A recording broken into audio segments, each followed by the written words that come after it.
Your Excellencies and distinguished guests, on behalf of the Institute of South Asian Studies, ISAS, at National University of Singapore and the Pathfinder Foundation, Sri Lanka, a very warm welcome to all of you. Thank you for joining us at the joint ISAS Pathfinder Foundation's lecture titled Sri Lanka's Foreign Policies Imperatives under the Rajapaksa administration.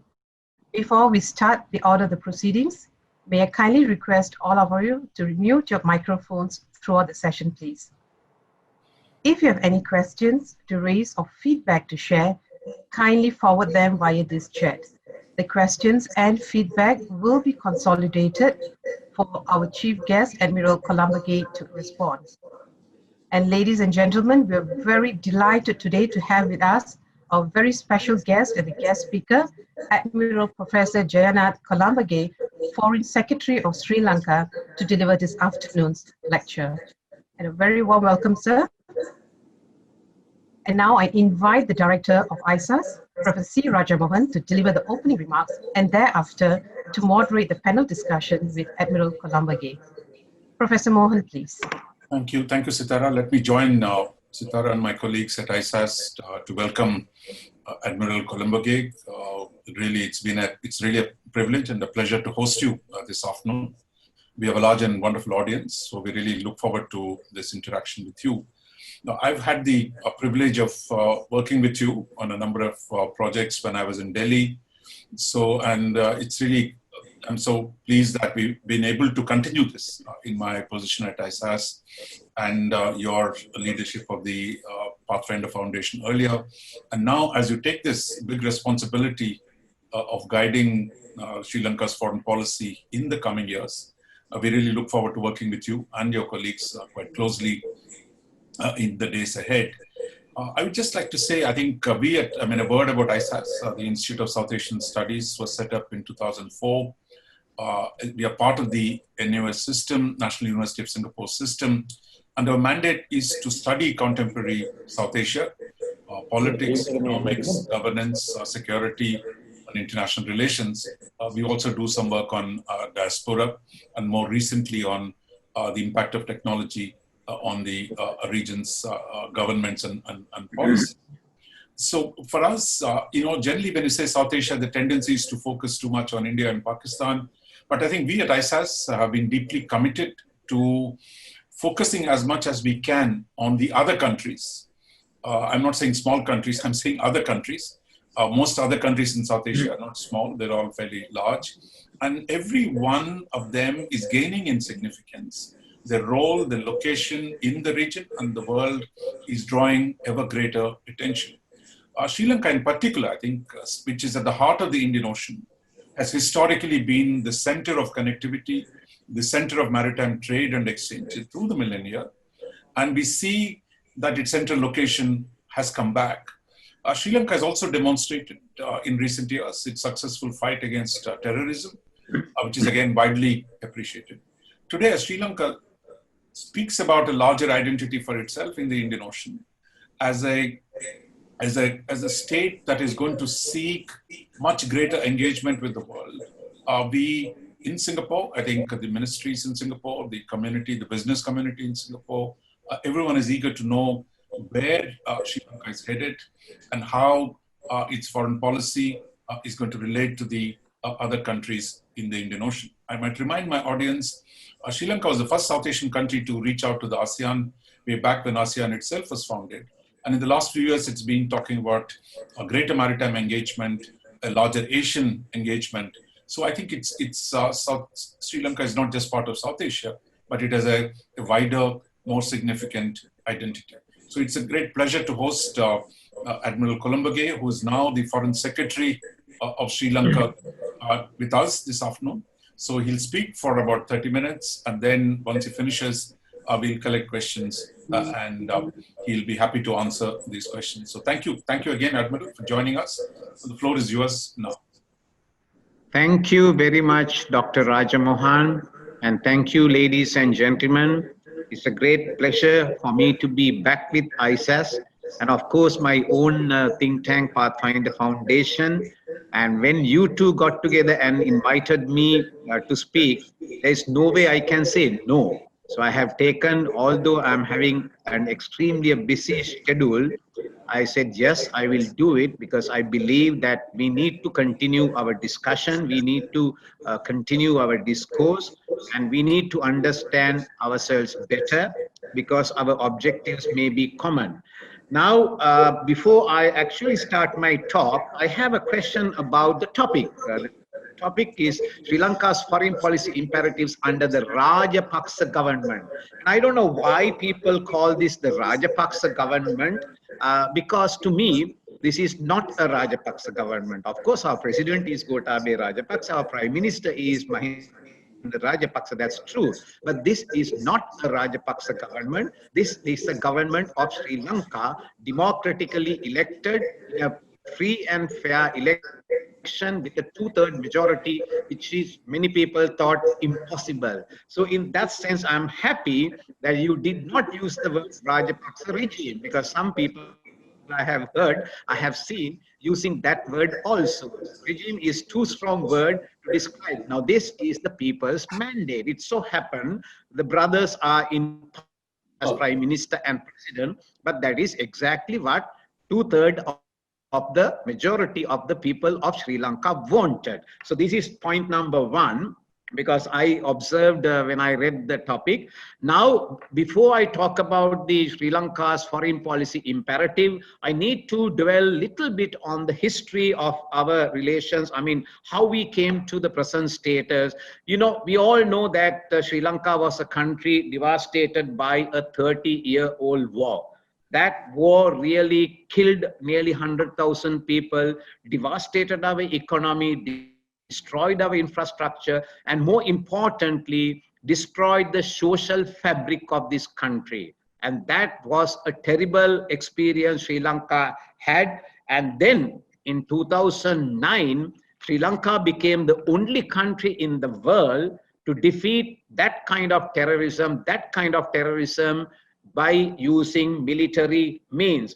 Now, why we drag on this issue for nearly 3 decades is anyone's guess. It is many people are writing about it, researching about it. But I would say that especially after 2005, there was a clear grand strategy in Sri Lanka to defeat the conflict, to stop the conflict, defeat the war, right? That was a huge transformation in the country, and there was very clear, decisive political leadership starting from 2005. To be fair with all the leaders, they tried every time a new leader comes to the country, they tried their best to resolve this issue by various negotiations, mediations, ceasefire agreements, monitoring missions, but it didn't work. And day by day, the LTTE got stronger, militarily, politically, and internationally.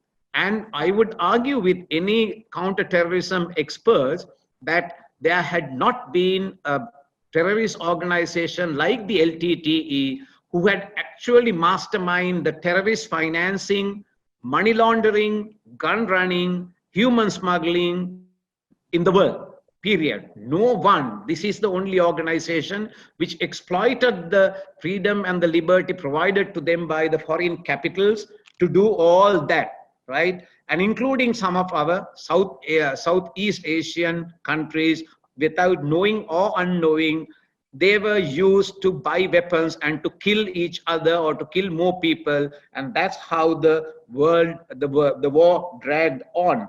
Now in 2005, we had a new president who was elected with a new mandate to end the war. And he, like any other president, started with the ceasefire agreement, but then realized that it was not going to resolve any issue. And then the president in 2005, His Excellency Mahinda Rajapaksa, he took the bold decision to develop our armed forces. And if I share an example, the Navy was 37,000 in 2006, but when we came to 2007, 2008, it went up to 57,000. So practically, all the 3 armed forces doubled their strength, better equipped, and the paramilitary forces like the Civil Defense Force, the Special Task Force was also empowered. Now, while that was happening, the LTTE threatened that they would make the southern part of Sri Lanka a bloodbath, that if they are attacked, because that time there was this mightier than thou attitude regarding the LTTE. LTTE was hailed as undefeatable, right? But then the government had a clear grand strategy, and that grand strategy was implemented step by step, and a war which had dragged on for nearly 3 decades was finished in a period of 3.5 years.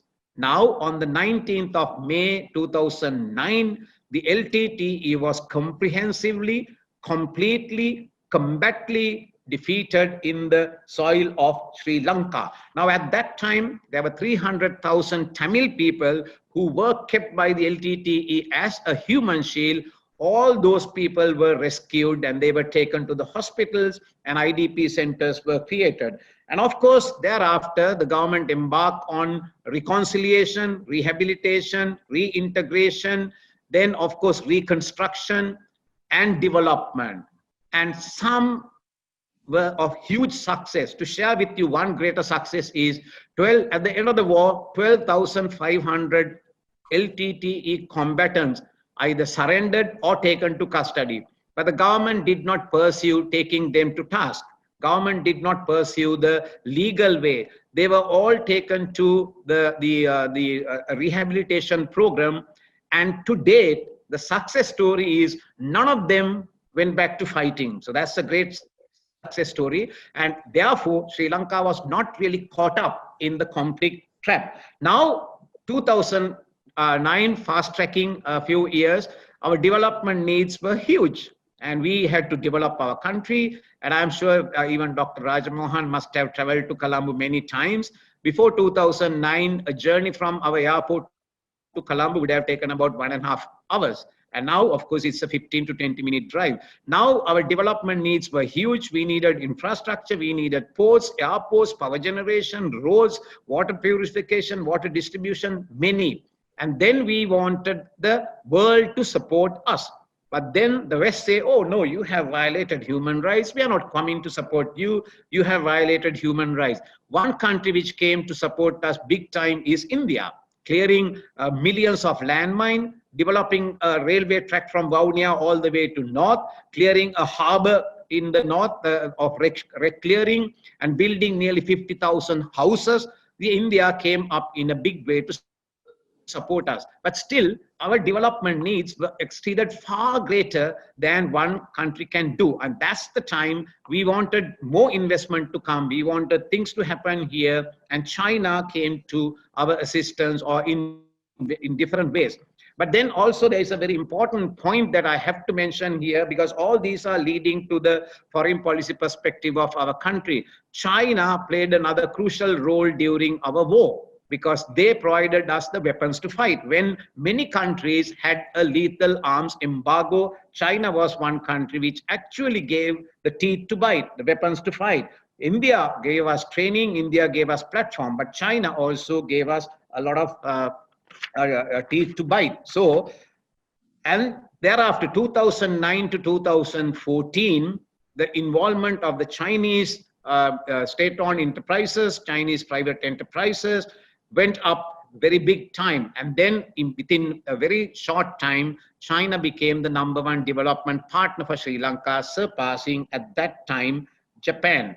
Now that really raised alarm bells in the rest of the world, especially in the West, India, Japan, and perhaps in Australia, because now the Chinese involvement in the country was getting bigger. And then coming to 2015, there was some suspicion, especially in New Delhi and Washington, that Sri Lanka has gone too much the China way. And I don't want to say any accusation, but India and USA both wanted the government at that time to change. And they did it, of course, with the people of this country. In 2015, there was a new president and a new government was ushered and democratically elected. But what happened thereafter, we all know the expected good governance government, the unity government, did not work very well because there were so much ideological differences. There were so much issues with between the leadership, and that unity government expected again the West to come and invest, other countries to come and invest, and not China. And they practically stopped all the projects undertaken by Chinese companies. But our economy started plummeting, and nearly 1.5 years to 2 years later, nothing was happening in the country. They had to go back to China and kind of ask, please come and reinvest in or restart your projects in the country. Now, China would have been very patiently waiting for that. And naturally, I think they demanded, okay, we will do the Hambantota port, but give it to us for 99-year lease. Then we had no other choice probably at that time. And then our government signed an agreement with China Merchant Port Holding for a period of 99 years. Now, when that happened, I think India was very concerned, Europe was very concerned, America was very concerned, and the people of this country were very concerned. And then in order to in order to off-balance the mistake or whatever the strategic mistake that the government did, they wanted to do the strategic balancing. That is, they wanted to give a port to a terminal to India, airport to India, a terminal to India and Japan. And then the people felt that the government is selling national strategic assets, and that did not go very well.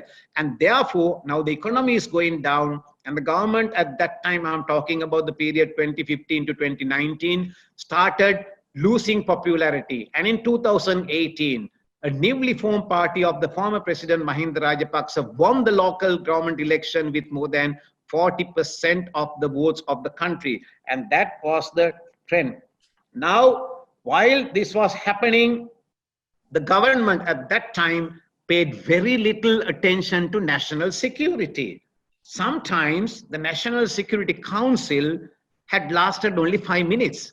And sometimes there had been unauthorized people coming to attend national security meeting. And there was a huge rift between the president and the prime minister, huge rift between the president and his own secretary defense, huge rift between the president and the inspector general of police. And army was completely sidelined in intelligence matters, in internal security matters.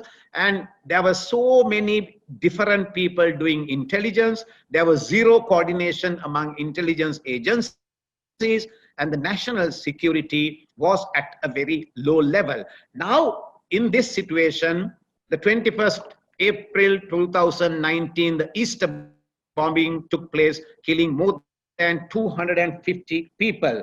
Now, that actually sealed the fate of the government at that time. Of course, because of the democratic process, we had to wait a few more months to, change the government or go for an election.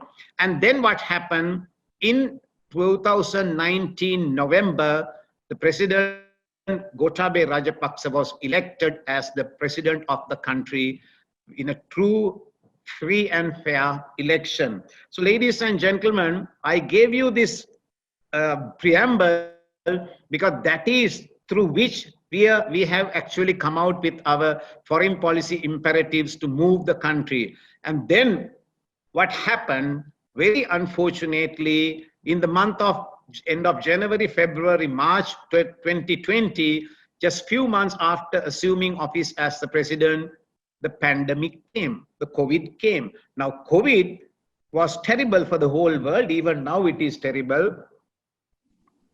And Sri Lankan economy was hugely impacted. We lost the tourism earning, the remittance earning, and the business were not very good.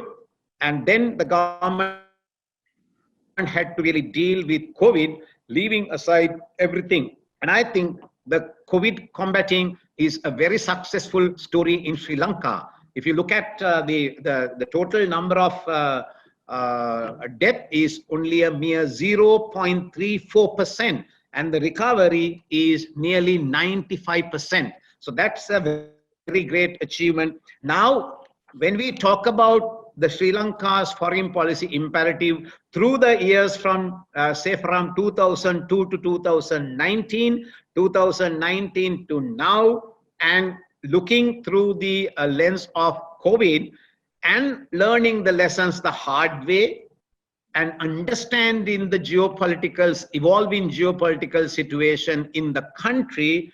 Now the president is very clearly determined to get our foreign policy correct. All right.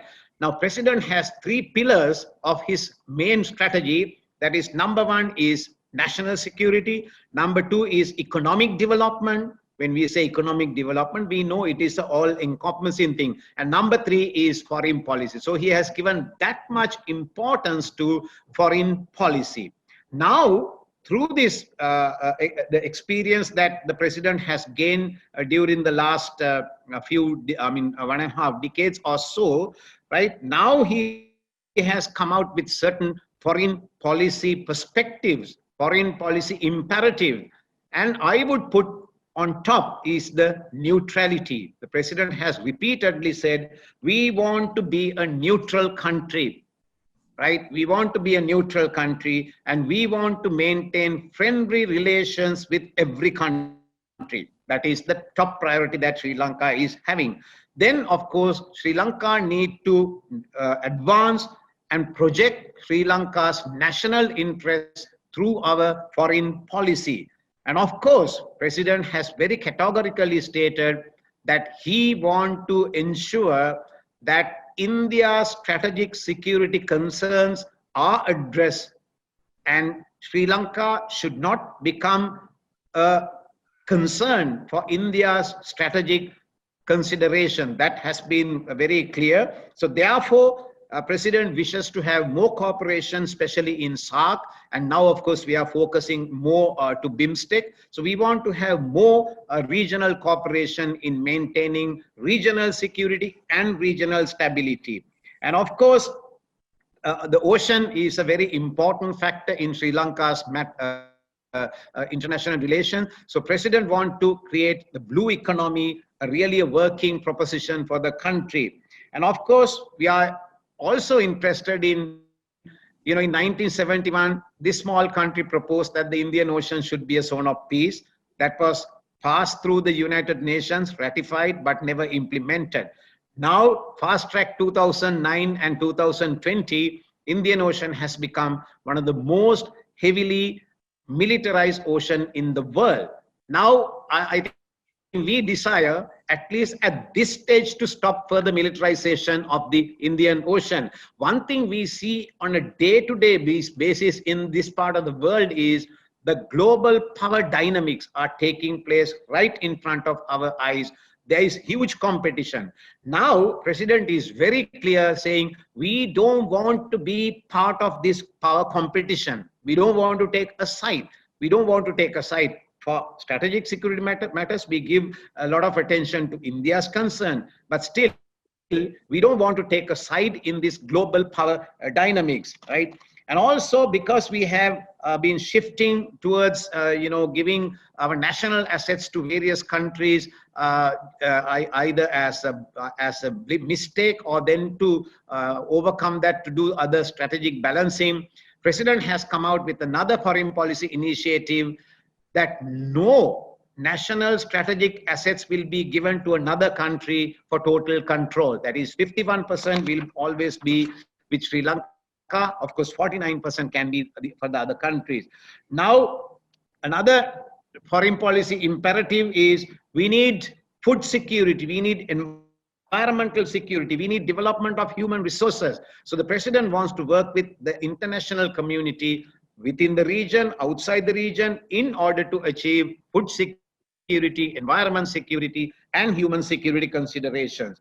And also, President is very keen, or the government is very keen on the geostrategic location of Sri Lanka. It is equal distance from Singapore to Dubai, equal distance from Shanghai to Rotterdam, and equal distance from the eastern and the western borders of the Indian Ocean. So we are situated in the center of the Indian Ocean, of course, together with India, because we are the southernmost land mass in the Asian continent, in the ocean. And we all know that the Indian Ocean is of extremely important in the 21st century. It is increasingly becoming the key ocean in the world, and therefore we are very mindful of the geographical location and the geostrategic and geoeconomic advantage of this location. So we are very carefully analyzing to see how best we can capitalize on this location and develop our country. And also now the COVID has given us a scarce, because we were an import dependent economy.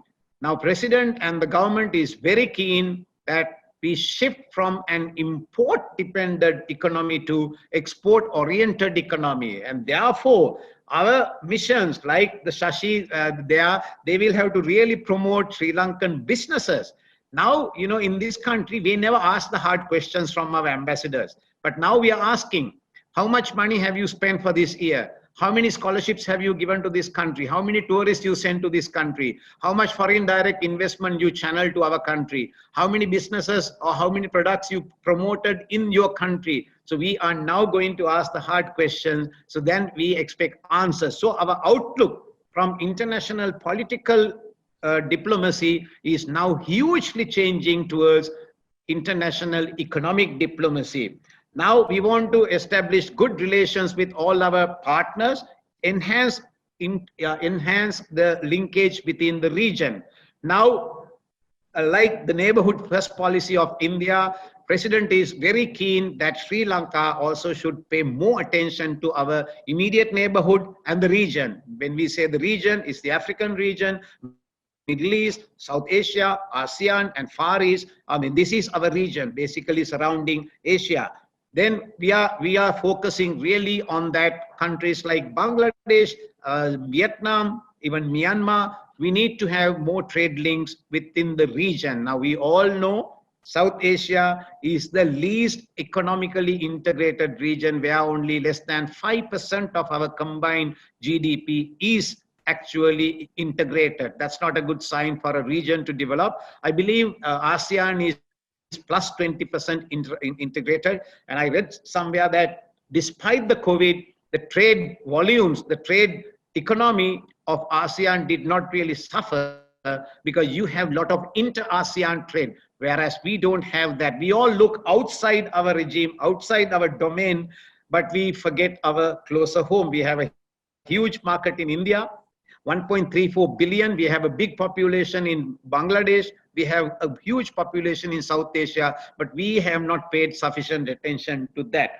Then, of course, we want to promote Sri Lanka through our foreign relations as an investor-friendly country. In ease of doing business, we are not there. We are, I think, below 100. I don't know the exact position today, but we are not there, right? I mean, we are very good at turning away the investors, because they come here and they go around getting approvals, that approval, that report, and finally they get tired and leave. But President is very determined to change that, to make Sri Lanka an investor-dependent country.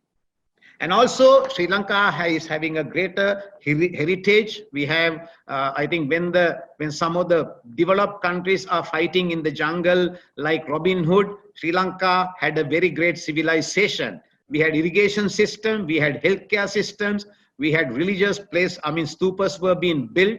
We had greater technology at that time. So Sri Lanka should capitalize on the heritage that we have.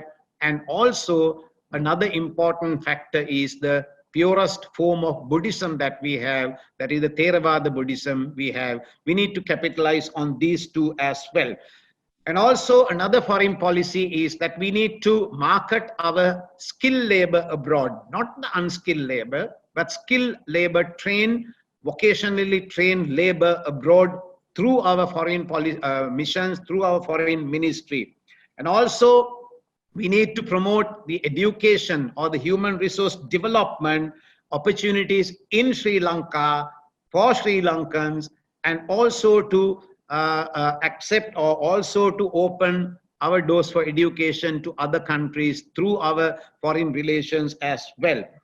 Then, of course, we want our diplomatic missions abroad to work towards this economic diplomacy, promoting the Sri Lankan diaspora communities in those countries to, or convincing the diaspora communities in those countries to promote investment in Sri Lanka. Then also, we are a multi-party, multi-ethnic, multi-religious country, and we are a multi-party democracy, and it has prevailed. We have never had any dictatorship. We have never had any military governance in the country. So we want to promote ourselves as a pioneer of democracy in the region as well. And also, in order to achieve this, we need really to get our economic diplomacy going through our foreign ministry, through our missions, to promote Sri Lanka economically. Either bringing in FDI, bringing in investment is one thing, but marketing our products, marketing the quality Sri Lankan products, things like tea, garment are doing very well, but there are so many things we can offer to the world, and the COVID has actually given us a wake-up call. And if I share with you a figure, this year, Sri Lanka has cultivated 400,000 hectares more than the last year. Why? Because everything we used to get it imported from across the ocean, but now we didn't have that luxury for a few months. So what did we do? We started growing things. We started planting things in our gardens and everywhere. So there is a huge focus on sustainable agriculture in Sri Lanka. Now, we need also to promote all these things in order to uplift the life of the rural people, because they are not in the big game and they have very small and medium enterprises. So we are, our major exporters, our major businesses are doing well, but what about our small and medium enterprises? So this is, I have given you a snapshot of our foreign policy imperatives, and we are still formulating. And I can also say that Sri Lanka never had a written down foreign policy. And of course, I had been playing a key role in getting this. And of course, I have received great support from Ambassador Bernard, Ambassador Palihakara, and many other senior scholars in the country, senior expert diplomatic luminaries in the country. And now we are almost getting there to come out with a 20-point foreign policy directives for 2020 and beyond. So ladies and gentlemen, I have taken 28 minutes because Dr. Raja Mohan gave me the permission to go for 30 minutes. So I'm coming to 28. I think I would rest my talk right now, and then we can open for questions and answers. Thank you very much. Thank you, Foreign Secretary. Thank you for that survey that covered most of the issues. So we will, as the questions come in, we're going to consolidate them and come back to you. But maybe I could start with the question. I think you talked about economic diplomacy as one of the main priorities. But can economic diplomacy take off at a point when the world as a whole is becoming protectionist? And also, can it be done without significant internal economic reform in Sri Lanka?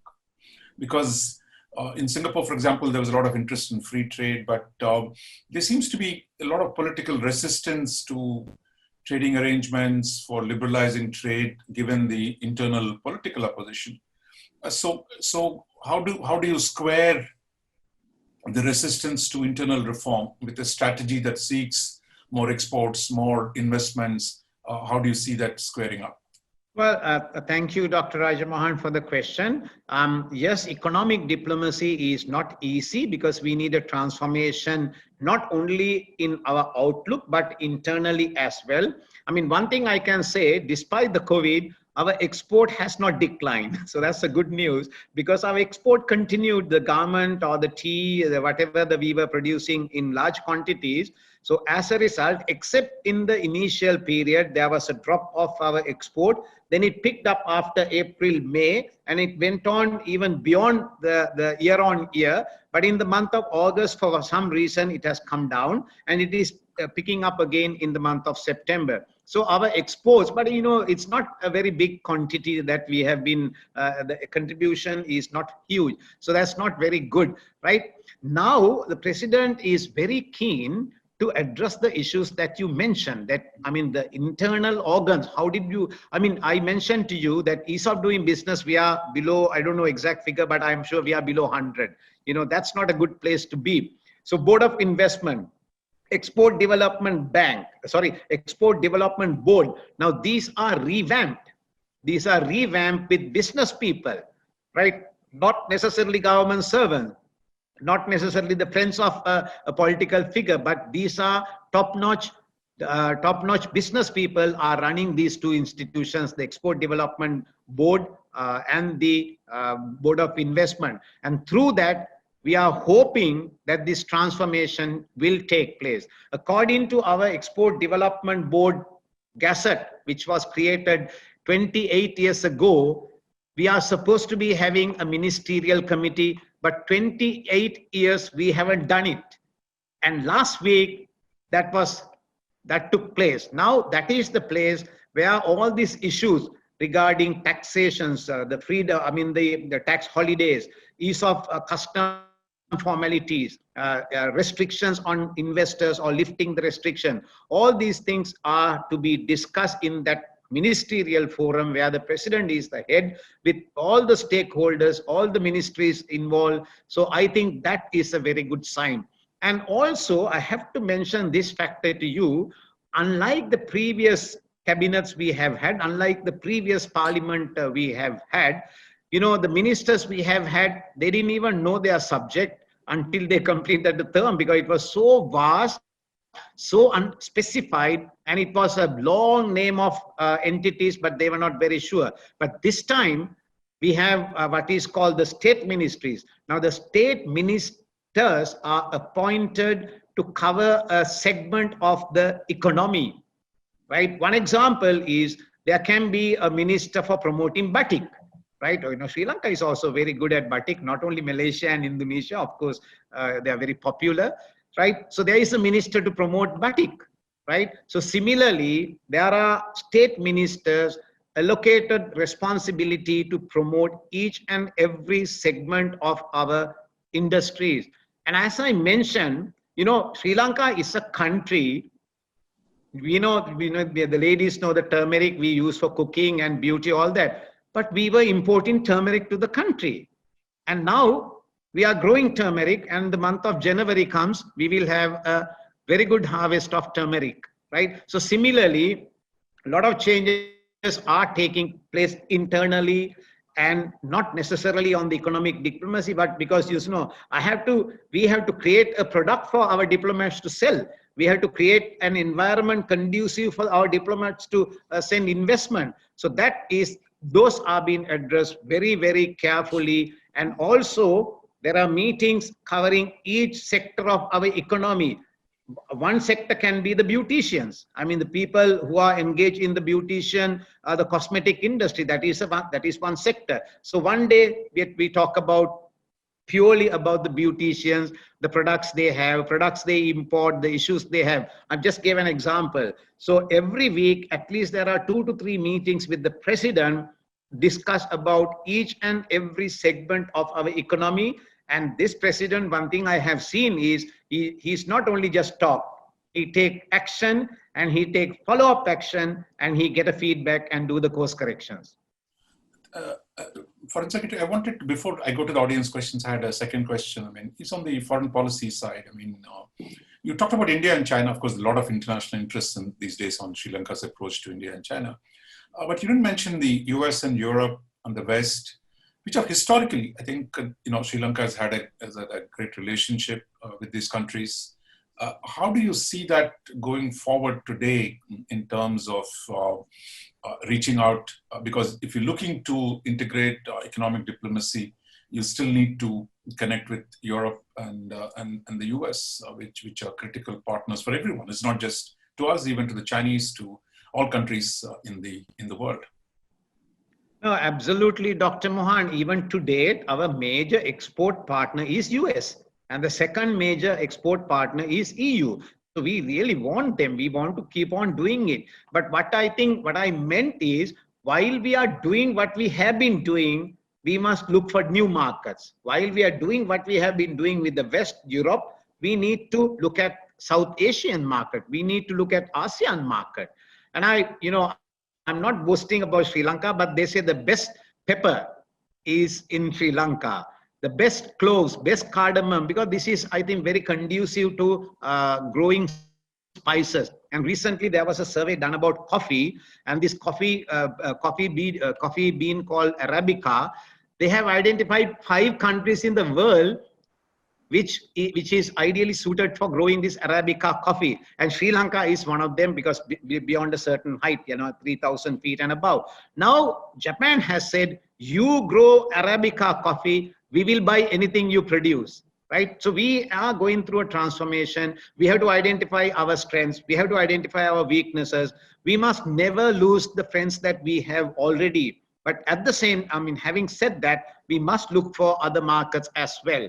Now, coming to the real issue is actually not the trade, but actually the major powers we see that they are trying to securitize the trade. They are trying to militarize the trade. I think that is where we get into issues with all the powers. So we are very keen that the freedom of maritime commerce is allowed to take place across the Indian Ocean.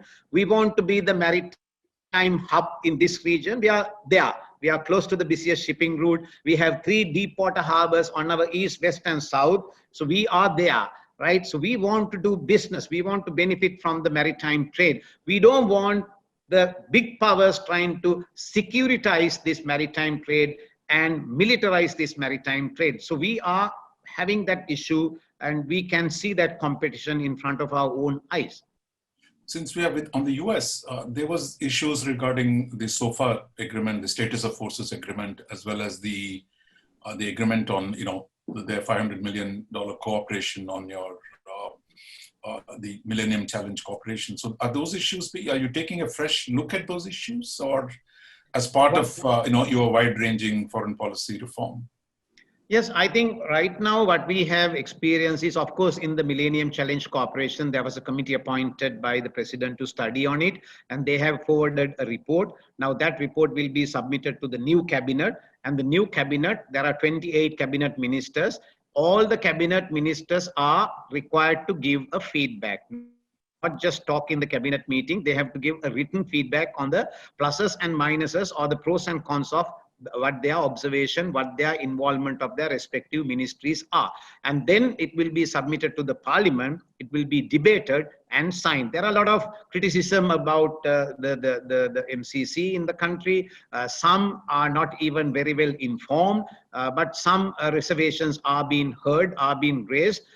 Then of course we need to have a fresh look at it. Now in Sri Lanka, we believe, there was this saying, don't look a gift horse in his mouth. But I think right now our slogan is, even if it is free, just check whether their teeth are okay. So I think we have to have that approach. Even if something is a grant, I think we need to look at the conditions, whether it is good from a national security point of view and sovereignty point of view. These are the 2 key aspects that these agreements are being looked at. And so far, we have not looked at so far. So maybe in time to come, of course, AXA we have signed with America. But actually, there is one thing I really want to tell you. Sri Lanka is a free country. If you analyze from 2009 to 2020, 525 warships belonging to 28 different nations have arrived here. And some have come without any agreement, right? So we are a free country. Anyone can come. There is a procedure to follow, of course, like any other country. And so therefore, we don't really see the need for every country to enter into a special agreement with us, because we are free. I gave you a figure of 525 warships. I think that's a very high number for a small country like Sri Lanka. That means we are free. Anybody can come. And 28 different countries. So we have to look at all these things in a wider perspective. And one thing I mentioned in the beginning of a foreign policy perspective, that President is very clear. We don't want to be caught up in the power game, and we don't want to take sides. Okay, now I have a question from the audience. This really regarding the, that you mentioned that how Navy was built up, so was the Army. There's been, because of the Civil War, you had a dramatic expansion of your armed forces in a country where earlier there was very little of an armed force. Now, with the Civil War not done, you're triumphed over terrorism. So the current levels of the manpower as well as spending, is that now the normal, or because the war has ended, you might rethink some of these issues in terms of how much to spend and what will be the size and role of your armed forces? Yeah, thank you for the question. You see, I mean, we finished the war in 2009, and you see the expansion was so rapid at that time, because especially after 2006, beginning to 2009, the expansion was so rapid, and on the other hand, not many people expected the war to end that quickly. So when the war ended, yes, we had quite a large military, but actually right now, nearly 50% of the military we have, they have not seen the war. These are all new recruits. And of course, the number has been reduced from the original, the numbers we were allowed at the time of war. It has been reduced. But then, of course, Dr. Rajamohan, there was this argument in the country whether we should downsize our military or whether we should right size our military, right? And people were arguing, we don't need this much military. And then what happened? The Easter bombing came. Now, on that particular day, on that particular moment, if this group which actually created havoc here wanted to kill 3,000 people, they could have easily done it. Why? Because our national security was at a very low ebb. Our national intelligence was at a very low ebb. And what happened immediately aftermath of the Easter bombing? The military was recalled to do the jobs. And within no time, the military was able to penetrate into the cells, identify all the training sites, recovered large quantities of additional equipment, warfighting materials, and track them down. And now we have identified nearly 250 people. It's only 12 people committed suicide, but there were many behind, right? So then again, the country was saying, oh, no, we need the military. And of course, right now what happened, fast track to 2020, February, COVID came. Who came to the rescue? The military. The military is now to date running quarantine centers. They are escorting people coming from abroad. They are cordoning off areas and taking them to quarantine when there was a time we had few cases in our community. And if not for the military involvement in the battle against COVID, the situation definitely would have gone out of hand. And then again, this was done despite some criticism coming from like Western countries. Why do you use the military for a health emergency response? But you see, now many countries in the world are using military to fight the COVID. So therefore, the number we have, and also there is another point. Now, military was effectively nation building, right? I mean, Dr. Rajamohan has been to Colombo quite often. You have seen the changes which happened in Colombo. Majority of them were undertaken initially by the military because we had a large number. So how can we, I mean, the issue came, we took the people to the military when there was a war. Now, war ended. Can we say goodbye, thank you very much, you can now go home and start another job? I think that's not ethical to do that because they came to the military during a war, knowing that there is a risk. So the president at that time wanted to honor that, to keep them for 20 years, 22 years until they reach the retirement. Of course, the number has gone down, but the military involvement or the military importance is even more felt now because of the past experience with Easter bombing and also COVID. There is an important question about the internal situation in Sri Lanka. Of course, the 13th Amendment, the idea of devolution, restructuring your internal structures, governance structures. Now, in India, many other countries want to see progress on that. While at the same time, your government today is talking about constitutional reform And it's quite clearly, the President has outlined a new way of dealing with the aspirations of the minorities in the country. So, this of interest in Singapore, in the region for everyone. So, where are we on this in terms of constitutional reform? How do you deal with the question, whether it is 13th Amendment or actually the question of how do you win support from the Tamil minority so that they feel part of the system? Well, there are many things I can share with you. The President is very keen that the issues or the requirement or the needs of people are very similar, whether you are a Tamil, Muslim or a Sinhala. You need a house, you need an income, you need education for children, you need health, and you need security. Now, security is very important. Security from the fear of being persecuted because you are in the minority. Security from the fear of or the perception that you are under threat because you belong to a different religion. So these 5 things are what President wants to achieve, right? His answer, or the President and the government answer, is the Sustainable Development Goals. 2030, we are yet to achieve many of the goals. And if we can achieve them, I think we can economically empower people. That's one approach. But you asked specifically about the constitutional amendments. Now, we have had a major constitution twice in our country. What we are having now is the 1978 constitution. It has been amended 19 times. Now we are thinking of the 20th amendment to our constitution. Now when you analyze the past 18, 19 amendments, now one would question whether these amendments were done for the betterment of the country or whether these amendments were carried out because either to benefit the person or targeting a person. So this is a big question that we have in our constitution. So therefore, there is a general perception that we need a constitution thinking the country. We don't need constitution thinking of individual, right? And then you ask specifically about the 13th Amendment. Now, 13th Amendment is 3 decades and 3 years old because it was signed in 1987. Now, if someone is still harping on the same 13th Amendment in 2020, successive governments have come and gone, right? 13th Amendment is implemented in Sri Lanka. Provincial councils were created in Sri Lanka. Right? There are only 2 things which is not given according to the 13th Amendment, that is land and police powers.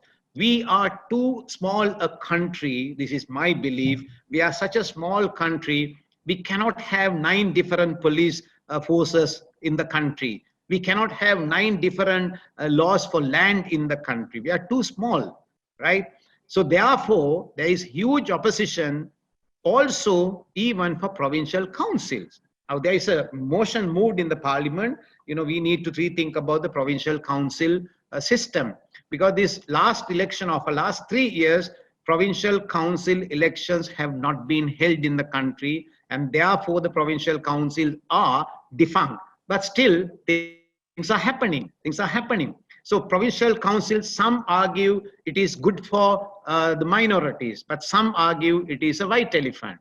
Right? And there are parallel administrative processes in the country. We have what is called the government agent, or we call them the divisional secretary. And now we have in parallel a provincial secretary. We have a government secretariat, we have a provincial secretariat. So it's duplication of our resources, duplication of our funding. So therefore, a fresh look needs to be taken in the whole constitution, not only one amendment. And what is good, we must continue. If we are, I think Sri Lankans are, educated enough to understand what is good for us and what is not good for us. And I think a constitution, well, one can argue, can protect the rights of minority, but this constitution has not really helped us. And it has not helped in reconciliation at all. On the contrary, this particular system is actually preventing the reconciliation because we are now, some of us are now thinking on ethnic lines, conclaves. We want ethnic ghettos, right? Call the provincial council. That is not good for the country. We need the system to go on. We need to minimize our expenditure. And So as I mentioned, 13th Amendment was not something Sri Lanka really wanted. It was basically thrusted upon us. And therefore, we need to look at it very fresh, but not only that. We need to look at all the amendments. We need to look at our constitution. And then the correct democratic process has to be followed, allowing everyone to talk about it, everyone to discuss about it, not necessarily the parliamentarian, but everyone who is willing to talk about it, and then ratify it through the democratic process, thinking 25 to 50 years ahead for the country and not dwell on the past too much. So we really have to come out these shackles, which is binding us, and look afresh. And also now the regional dynamics have changed, world dynamics have changed. So we need to take account into our constitution, that aspect as well. You see, in the end, I mean, we can argue theoretically which constitution is good, what form, but each country in the end has to decide from its own terms. So there, I think you're right. But the key is really whether the government is winning the support of the and trust of the Tamil people. Right? I mean, I think that is the question. The rest is really between you and your own people, and not for outsiders to tell you how to write your constitution. So the key is, so you're making, you think, is the president and the party are making advance in terms of winning the trust of the minorities in the... Well, I think they do, because president has very categorically said, I may have won by the votes of the Sinhala majority, but I am the president for all Sri Lankans. That is something he said after winning the presidential election. Fast track to 2020, April 5th, the last general election we had, the Tamil parties lost their popularity in the north. Earlier, they had 16 seats in the parliament. Now they have 10. Earlier, they had some 500,000 votes. Now they have 300,000 votes. What does that mean? And where did the balance vote go to? How did the government won 2/3 majority? Because the Tamils and the Muslims voted, because they all believe that this president can deliver, that this president will focus on the national security and economic prosperity, and therefore this election, otherwise through the proportional system, we can never get 2/3 majority, right? And we got 2/3 majority because Sinhala, Tamil and Muslim people voted for the party led by the president. And that is a good sign. And that also gave rise to a huge responsibility from the president to meet the aspirations of every people. And whatever happened, one good example is COVID. Now, when COVID came, there was zero discrimination. Everyone was treated equal, 100%. There was zero discrimination, and that actually gave a lot of confidence to the people. Actually, COVID is one reason why this government got 2/3 majority. The way they handled COVID, the indiscriminatory way they treated the people, and indiscriminatory way the health sector treated the people. So that all contributed. So the Tamils and Muslims have renewed hope that this president and this government is the best hope they have ever had. So we have a lot of work to do to bring them together, keep them together, get them to work. And as I mentioned, the 5 basic needs are very same. And President also embarked on very recently developing 100,000 kilometers of road. And especially in our north and east, there is a scarcity of safe drinking water. So he wants to increase providing safe drinking water by 35% within the next 3 years. And I'm sure he will do it. So basically, a lot of attention is now given to all people in the country to elevate the people from poverty. There are a number of questions on the security side. I mean, so I'll just maybe break it up into 2-3 questions. But I think one, there is the Indo-Pacific initiative of the US, Japan, Australia, India, actively, and many Asian countries as well, including Indonesia, are promoting it. On the other hand, you have the BRI, and many people see this as this competition.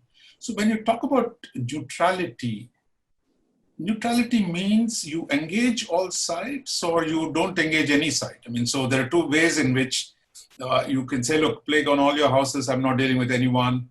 Or the other is to say, no, I mean, I'm going to engage everyone. So the neutrality does not mean non-engagement. So which is it? Which neutrality are you talking?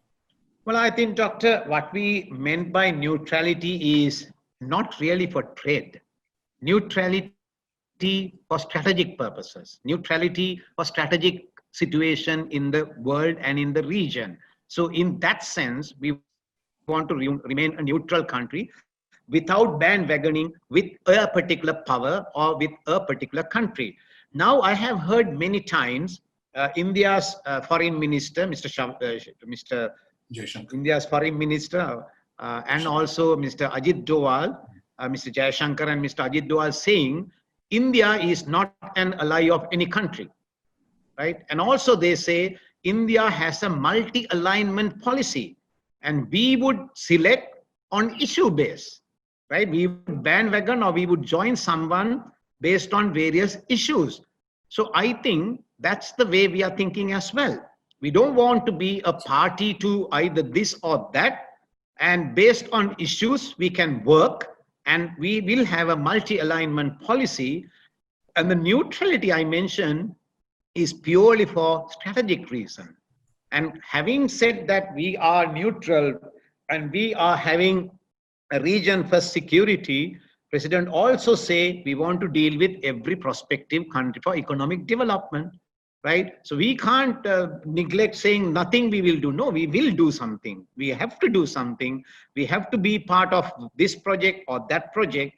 We have to be part of this initiative or that initiative, but it is based on our requirement.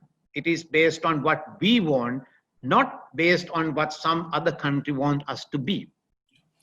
You say you don't want to get into security competition at a time when it is really growing, but here is a question that's asking, what happens to your existing security cooperation agreements you have with different countries? You do, you know, with India, with Japan, with maybe even China, a lot of countries you have a security cooperation of different kinds and different types. So is that going to be suspended, or are you going to continue engagement again on the basis of some criteria, or is it? No, I mean, basically, if you look at the defense agreements or defense arrangement we have mostly with India, and that will continue, right? Our military to military relations with India is superb. And about 80% of our senior military officers are being trained by India, which is great, right? And so therefore, those things will never change, right? There is no reason for us to change that. We continue to work with that. But we are very careful entering into new agreement, right? Outside India, right? Of course, with India, it's always our closest neighbor, closest partner in many ways. So there is no issue in that, right? And we don't have, so to say, a similar arrangement with China.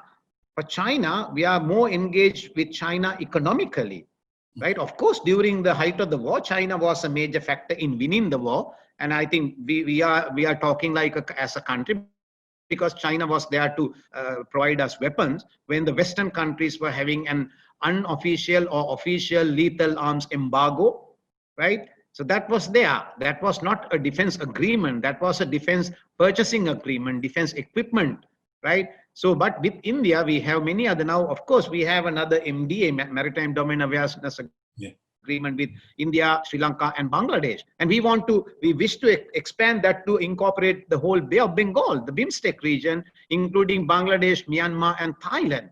So we want this engagement. We cannot work in isolation in this world. There's no way. We have to work. Now, there is, since you say, look, old agreements and new agreements, I mean, there is a question now. I mean, you talked about not handing over national assets now to foreign countries. You're also mildly critical of the Hamad-Nota 99-year lease to the Chinese. Because there were some initial reports saying that, look, Sri Lanka might renegotiate with China.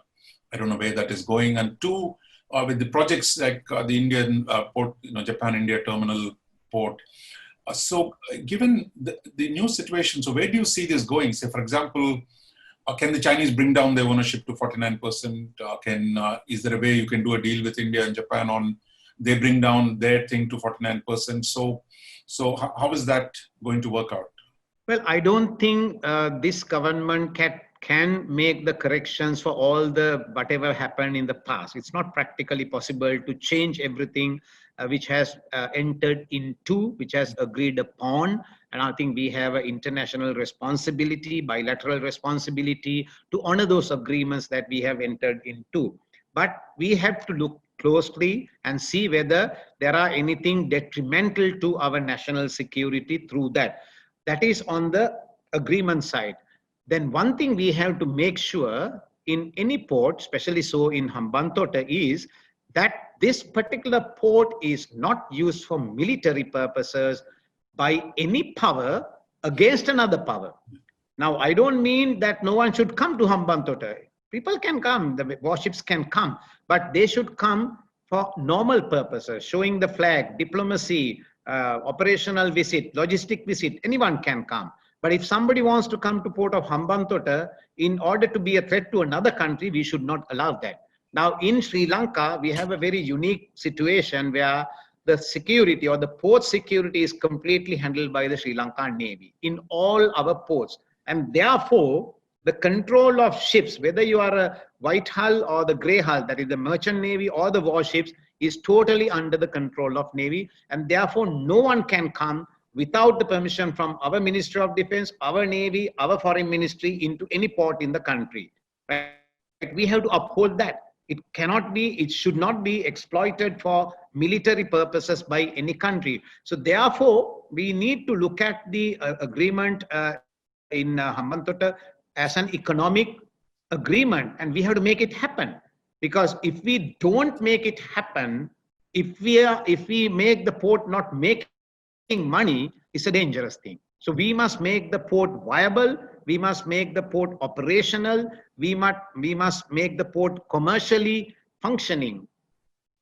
And then, of course, we can think of the economics of it, and then we will not allow any strategic issues to come into. So we will not be able to renegotiate each and every agreement which we have entered into in the past.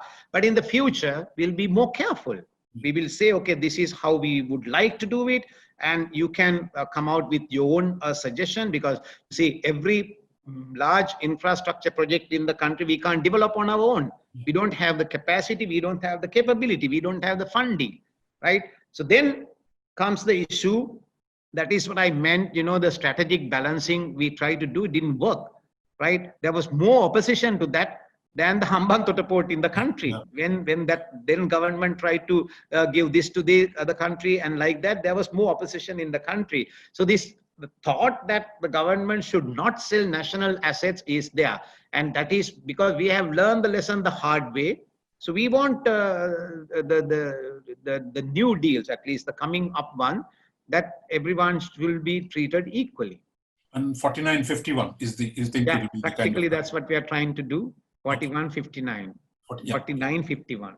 So there's one question on the Japanese railway project. I mean, I think it is that coast to coast, which is kind of bringing connectivity between the two coasts. Is that a project on, or is it likely to go ahead? Or?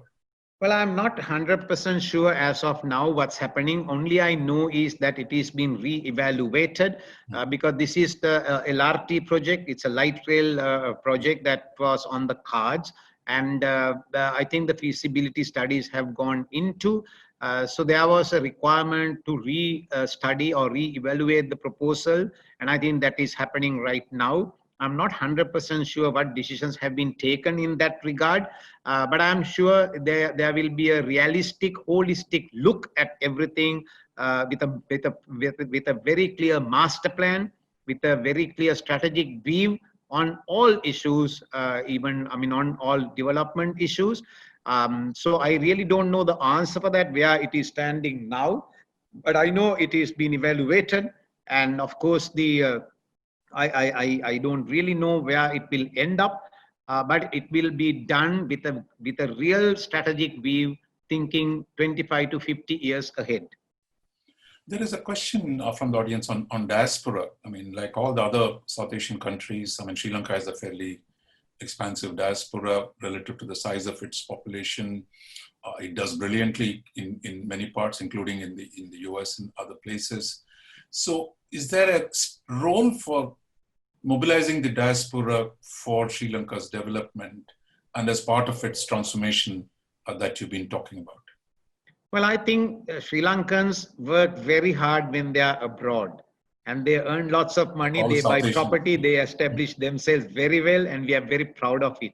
And they are in very high positions, and they are, you know, in NASA, scientists, in various places, in banking, in investment. And I think this is the time for Sri Lankans. Whether we are, I mean, when we call diaspora, you know, sometimes it has a negative connotation, but no, diaspora is diaspora. Every Sri Lankan living abroad is part of that diaspora. And actually, Doctor, I'm very happy to say that's happening right now in a fairly big way. There are a large number of Sri Lankan diaspora community members who are now coming to the country and investing.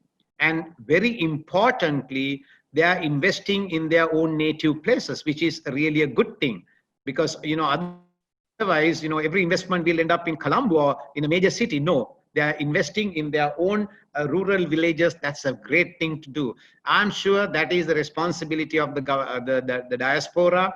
Come and invest. Make your own relatives, make your own locality benefit from the money that you have earned abroad. So that is, we want to encourage it. This is across the board.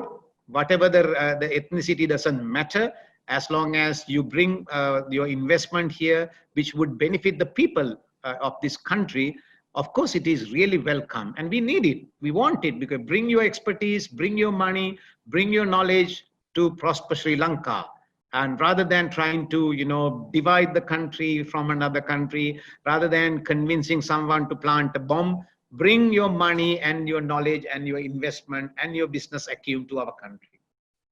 So are you preparing to give some incentives to mobilize? Well, yes, not only from diaspora, but from yes, others? Of course, there will be incentives. On tax incentives There will be incentives, but I don't think I have a very good answer. I haven't really studied what are the incentives. There will be incentives for any investor to bring in the money. There will be tax holidays. There will be, you know, the reduction of various taxes, whether the duty-free entitlement. There will be custom reductions. There will be many, and then sometime the land.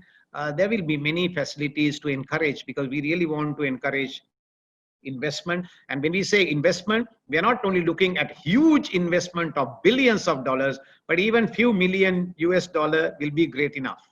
Yeah. You know, you mentioned, you know, that SAARC is not working. You're looking at BIMSTEC. You're also, you know, interested in, you know, in the, you know, you're part of IORA, you're part of Indian Ocean Rim Association. You're originally, as I said, you were the only South Asian country that was interested in ASEAN. So how do you, so can you just, you mentioned this, of course, in your talk, but you can tell us a little more about how you look at these regional institutions, how you Well, I think SAARC was created with a lot of hope, lot of potential, but unfortunately, it has done quite a lot in many different fields, like in education, culture, religion. It has done quite a lot, I think, SAARC.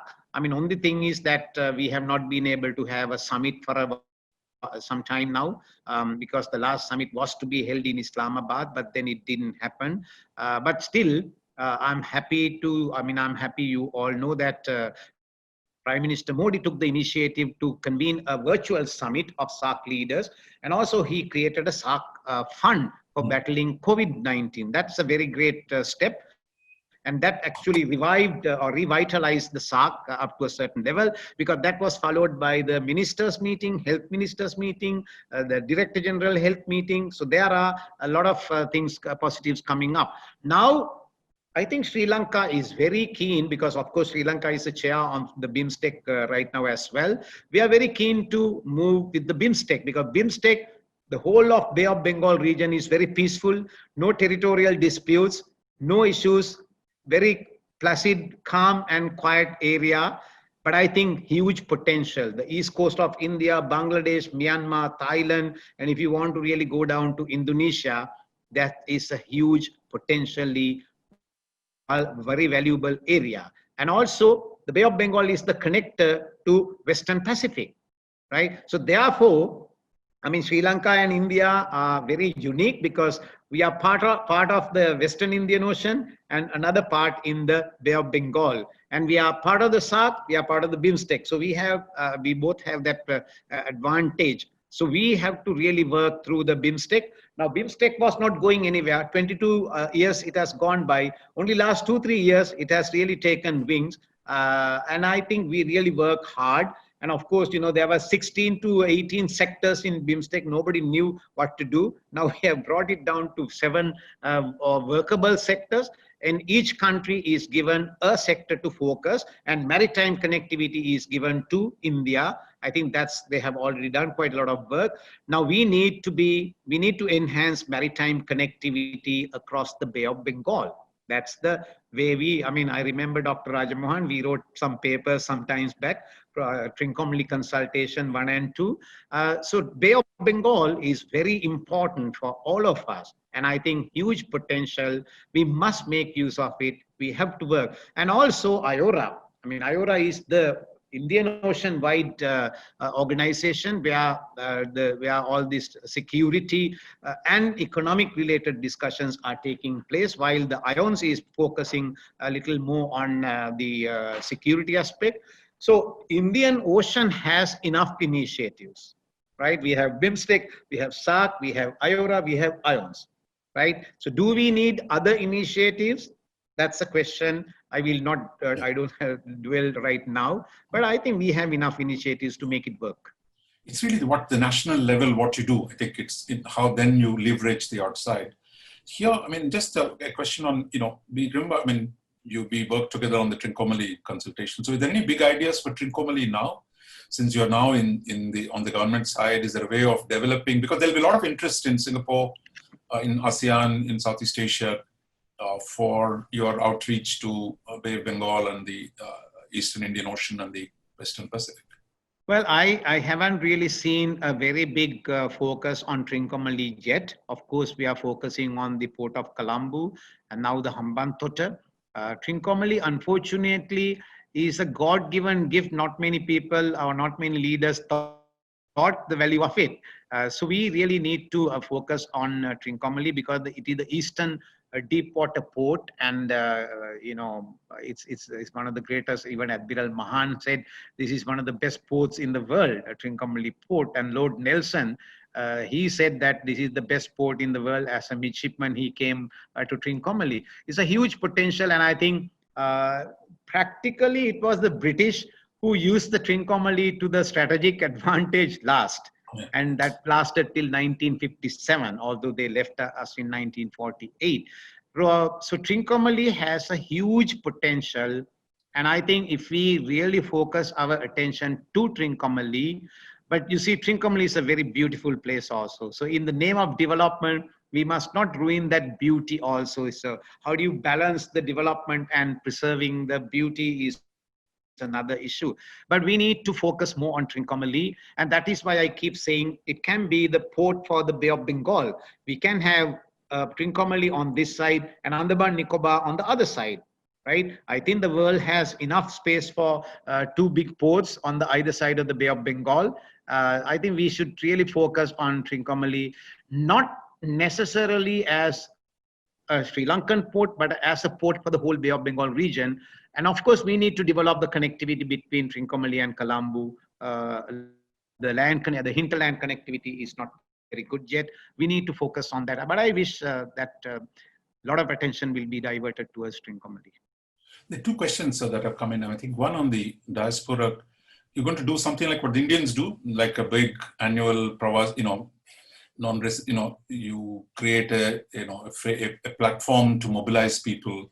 India, one is the central government is doing, a lot of the state governments bring in their own ethnic communities together from around the world. So is there a big plan to set up a platform that would mobilize? No, we are right now talking about this attracting investors to the country, and it didn't really focus only on the diaspora segment, because everyone, as I mentioned, whoever comes to the country, we have to have a conducive environment for investment. We have to have an investor-friendly atmosphere in the country. Otherwise, whether diaspora or not, they will not come.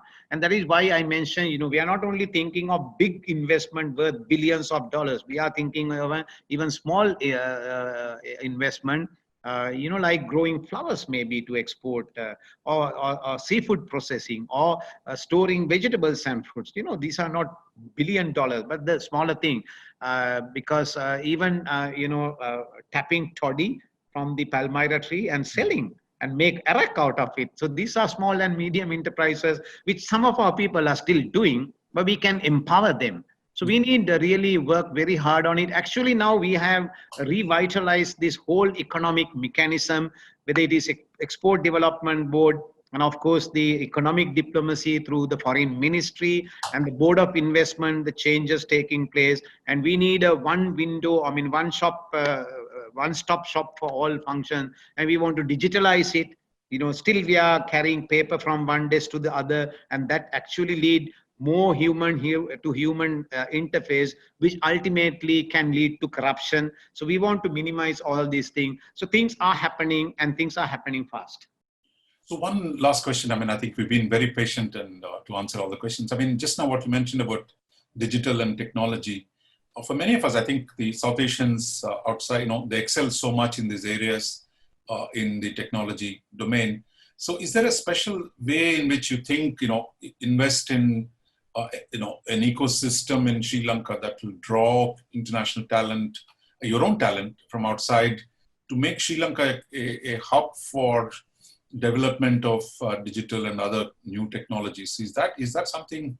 I know that there's a vague reference to it in your manifesto by the president, but are there any clear plans now? Well, you are right, because the government is very focused on education now, because our system of education has it really produced the people that we need to move with the 21st century? New trends is a question that we have. Now they are focusing a lot on vocational training and especially IT-based training. So that is a huge focus, and many countries have expressed their support, the European Union, England, America, even India, on this technology development, vocational or the skills development. That I think is a huge thing. And then of course there is this theory about something like a city campus, where in 10 districts where we don't have proper universities, an intake of 1,000 to 1,500 young people who are educationally qualified but not good enough to go to the university, they will be taken and they will be in situ studying as well as working, and at the end of the 4 years they will get a degree, but they will be more tech savvy. They will be more that will be on tourism, health, IT sector, manufacturing, other skills. Though there is another program taking place because we have realized our education system, which we inherited, I'm not blaming the British, which we inherited from the British, has continued rather than, with a holistic look of what type of people we need to develop this country. We are lagging behind in many areas. And now, of course, the IT, because the software is a very big thing, the digitalization is taken, and the president is very keen. During the next 3 years, he wished to digitalize the many aspects of our governance with the electronic governance system. And then again, the COVID gave us an opportunity to work through that, because COVID provided us the work from home concept. And even now it's there. Of course, unfortunately, I am not privileged to enjoy that. I have to come to my office. But even in the beginning, I could work from office, although I was working for the president's office. So we have some exposure to work from home, and electronic platforms are increasingly being used. But we need to do much, much more than that, incorporating everything into becoming more user-friendly, more environmental friendly, more digital friendly, more ease of doing business friendly country here. Thank you, Admiral. Really, we deeply appreciate your taking this time from your very, very busy schedule at this point and join us all this afternoon, and for being so patient and in explaining many of the complex issues that are there. I also want to place my appreciation to our collaborators or partner in Pathfinder Foundation, Ambassador Bernard. He's there. He really enjoyed all these years working with Pathfinder. We hope to continue to work with them. But meanwhile, to you, we'd like to, on behalf of the ISAS, as an old partner and colleague, we want to wish you all success in your new assignment as the Foreign Secretary of Sri Lanka, and for the government as a whole to succeed in reconciling very, very difficult imperatives, I mean, of reforming at home, of reconnecting to the world, of expanding welfare while globalizing, and while navigating a very tense and complex security environment that is with all of us. So it's now 5 o'clock here in Singapore. I want to close this by thanking you again, and we wish you really very, very well in the days ahead, and we look forward to staying engaged with you. Thank you, sir. Thank you, Doctor. Thank you, everybody. Wish you a good evening.